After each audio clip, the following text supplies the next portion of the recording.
नमस्कार। एक तरफ देश में जब प्रधानमंत्री नरेंद्र मोदी के केंद्र में कार्यकाल के 8वां वर्ष के समारोह मनाए जा रहे हैं और साथ-साथ अमृत जयंती का कार्यक्रम की तैयारियां भी पूरी तरीके से चल रही हैं।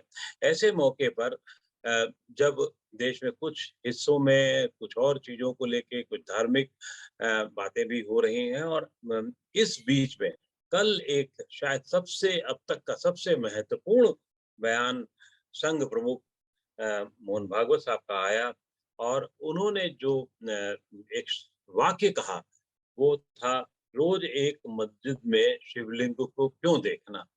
इस पूरी बातचीत से संघ का दृष्टिकोण सामने आता है और पहले ये माना जाता रहा है कि अगर काशी में जो हो रहा है या मथुरा में जो होने की बात की जा रही है, उसके पीछे संघ का अपना एक समर्थन है।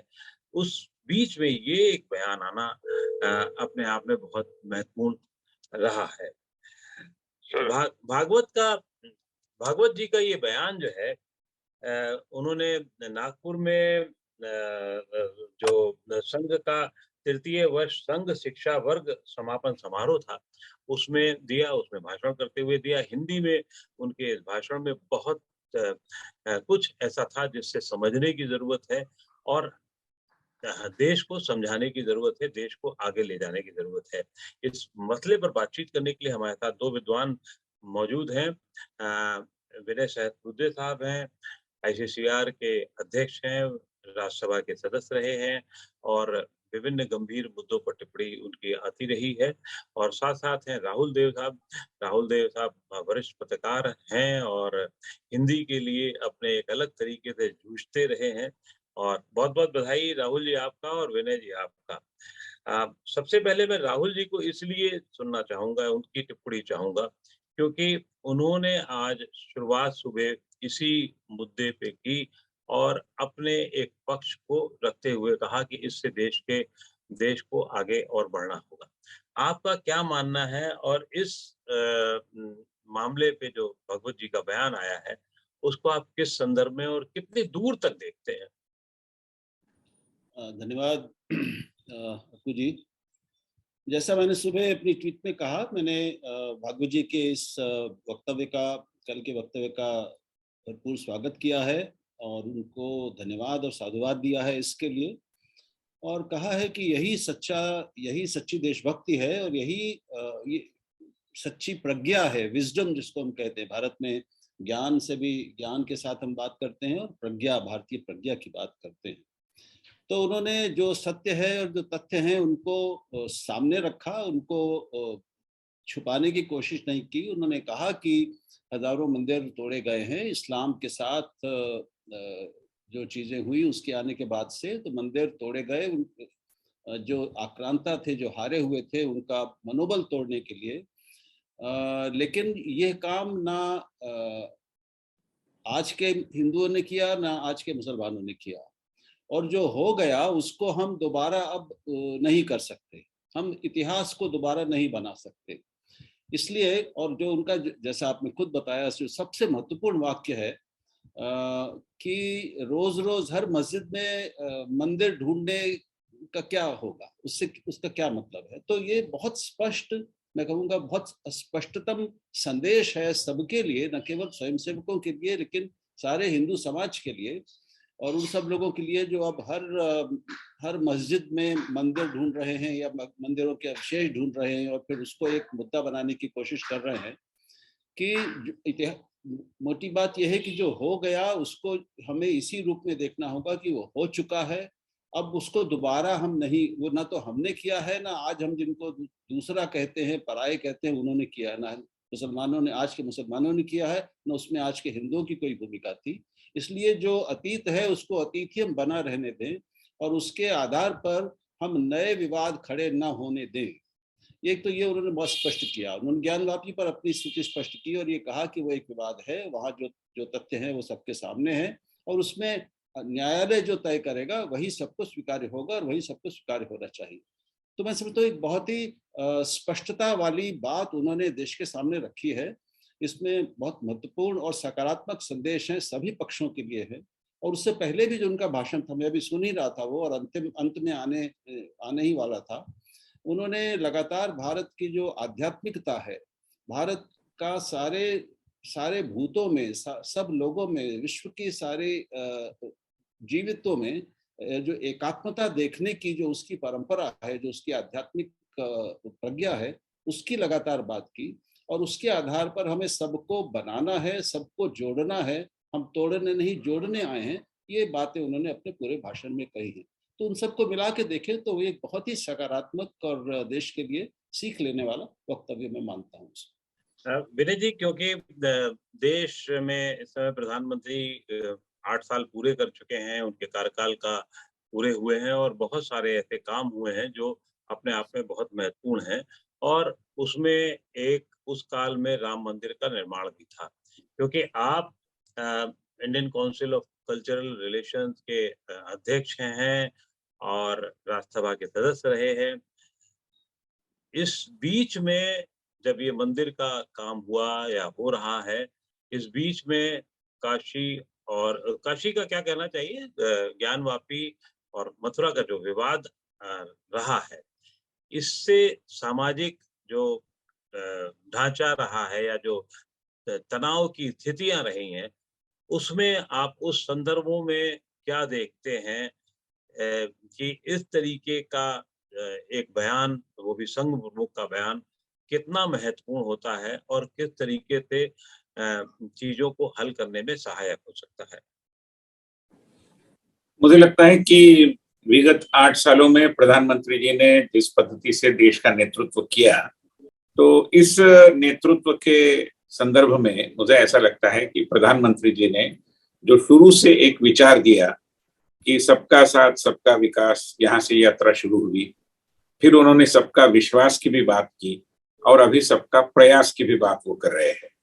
तो ऐसी स्थिति में मेरा अपना मानना है कि आज की तारीख में प्रधानमंत्री जी के इस संदेश की प्रासंगिकता, उसकी यथार्थता और हमारे राष्ट्रीय स्वयंसेवक संघ के सरसंघ चालक जी का जो विचार जो अभी सामने आया है, ये बहुत मेल खाने वाला है। एक समन्वय इसमें बहुत अच्छे तरीके से दिखाई देता है और समाज में किसी भी तरीके से हमें कोई नया झगड़ा, नया विवाद, नया आंदोलन, ऐसा कुछ करने की जरूरत नहीं है। और अतीत में झांकते हुए, अभी अंग्रेजी में जिसको ट्रूथ एंड रिकंसिलिएशन कहते हैं, सत्य और सत्य का स्वीकार, मैं मानता हूं कि ये सारी बात माननीय सरसंघ चालक जी के बयान से स्पष्टता से सामने आती है कि हमें कोई नए विवाद में रुचि नहीं है, नए आंदोलन करने की कोई हमारी भूमिका नहीं है।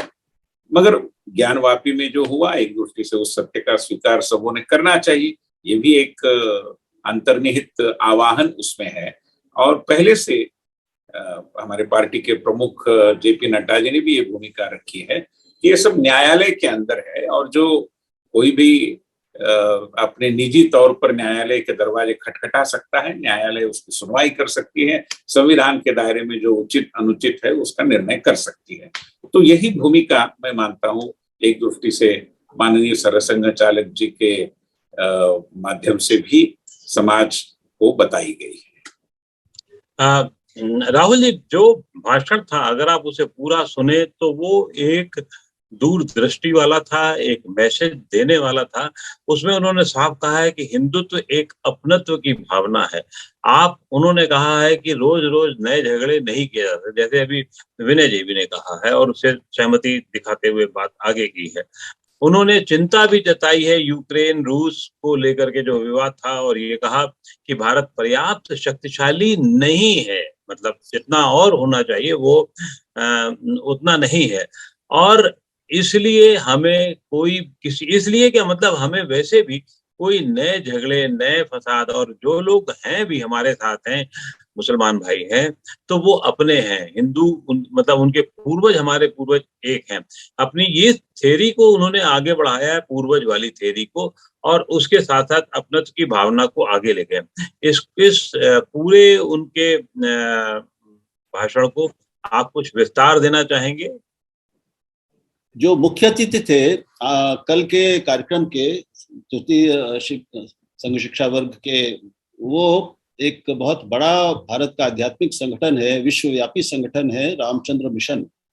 उसके जो इस समय प्रमुख हैं श्री दाजी, वो उसके भागवत जी से पहले वो बोले थे, और उन्होंने अपने अनुरूप ही उन्होंने भारत की आध्यात्मिकता की, उपनिषदों के एकात्मता के संदेश की बात की, और उसी पर उनका जोर था। तो उसी प्रवाह को कायम रखते हुए और हिंदुत्व की मूल आध्यात्मिक अवधारणा को और आध्यात्मिक उसकी शक्ति को का विस्तार करते हुए, व्याख्यायित करते हुए भागवत जी ने अपनी बात रखी।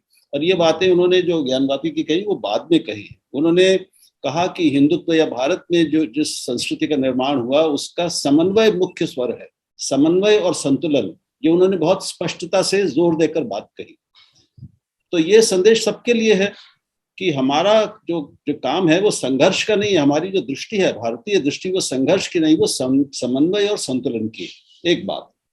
फिर जब उन्होंने कहा, जैसे आपने बताया कि रोज एक मामला निकलना है, तो ये नहीं करना चाहिए, हमको झगड़ा क्यों बढ़ाना। ज्ञानवापी के बारे में हमारी श्रद्धा परंपरा से चलती आई है, हम करते आ रहे हैं, वो ठीक है, पर हर मस्जिद में शिवलिंग क्यों देखना। अब ये इतना बड़ा स्पष्ट संदेश है कि इसमें किसी व्याख्या की जरूरत ही नहीं।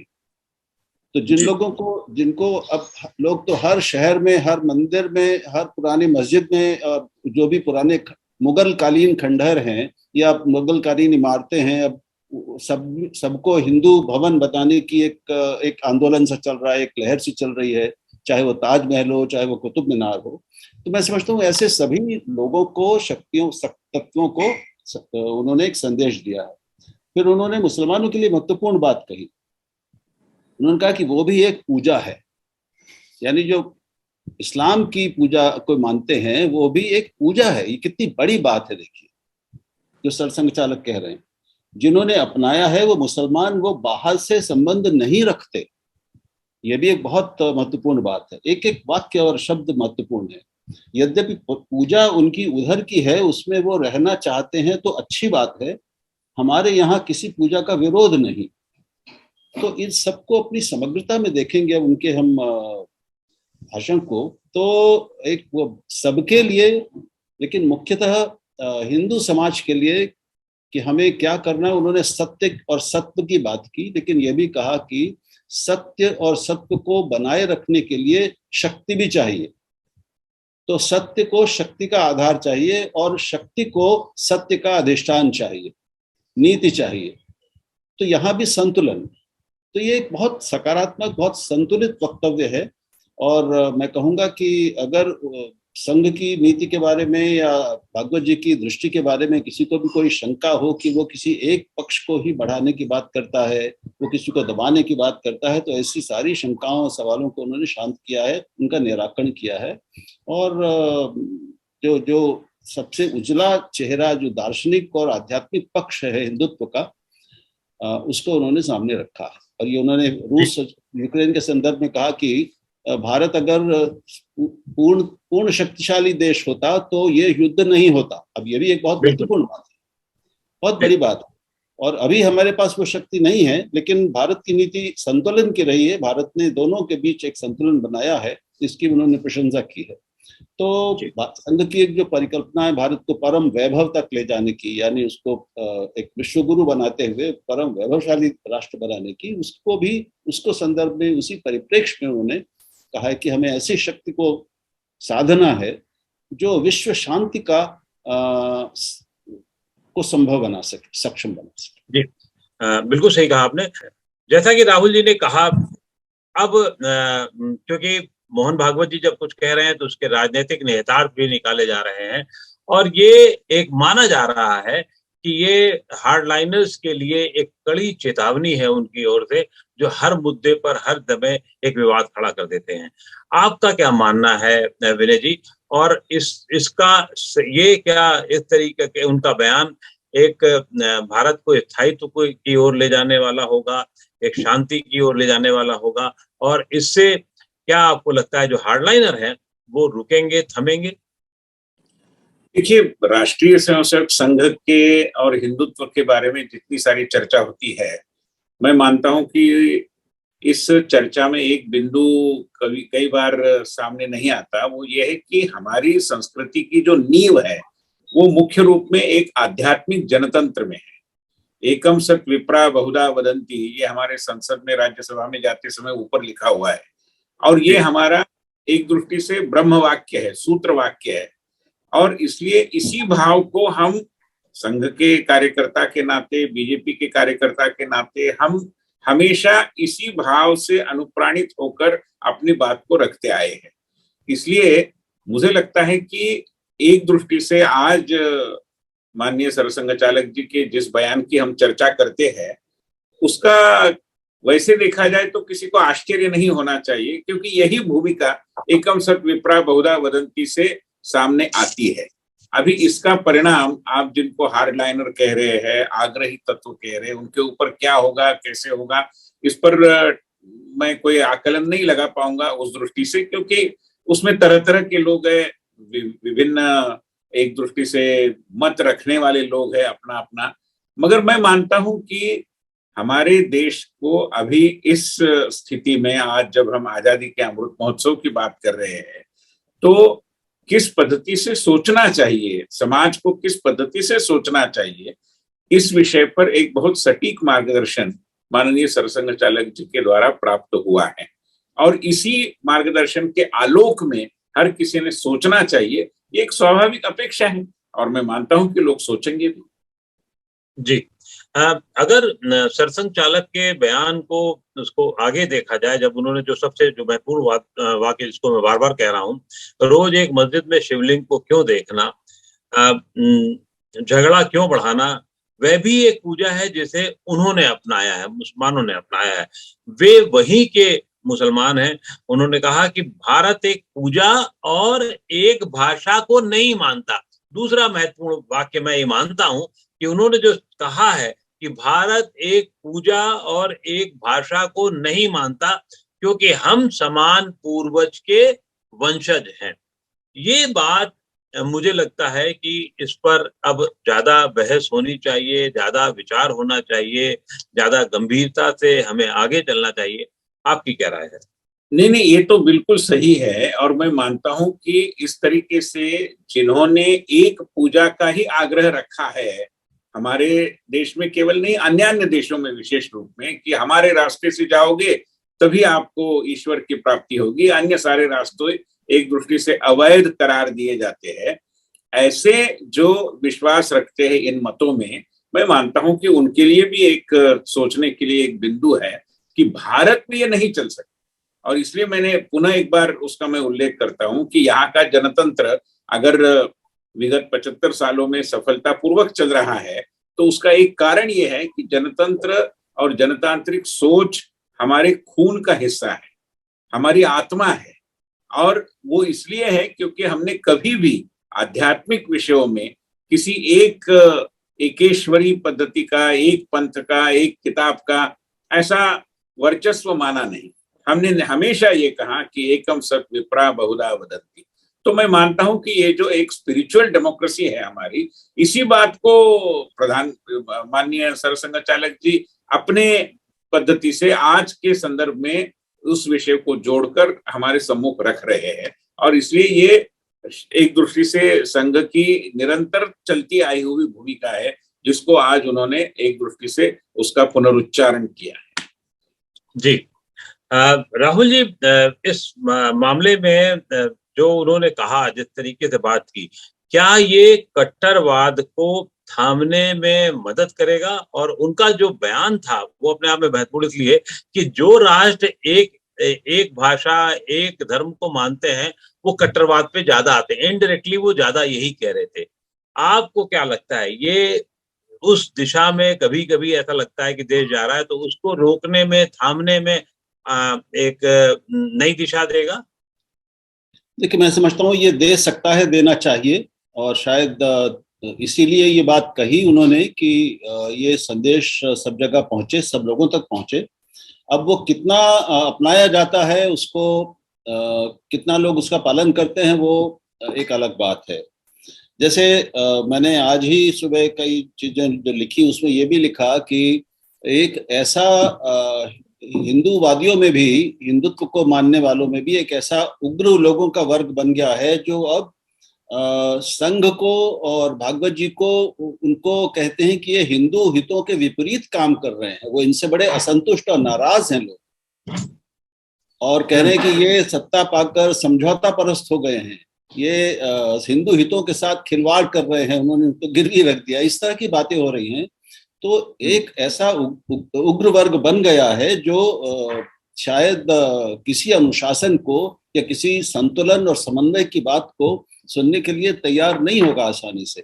तो उसको मनाना, उन लोगों को समझाना, ये भी सारे समाज का, और मैं मानता हूं कि संघ का भी काम होना चाहिए, या उसके और लोगों का होना चाहिए। अब सारी जिम्मेदारियां केवल मोहन भागवत जी पे ही डाल देंगे तो ये तो बहुत विचित्र बात हो जाएगी।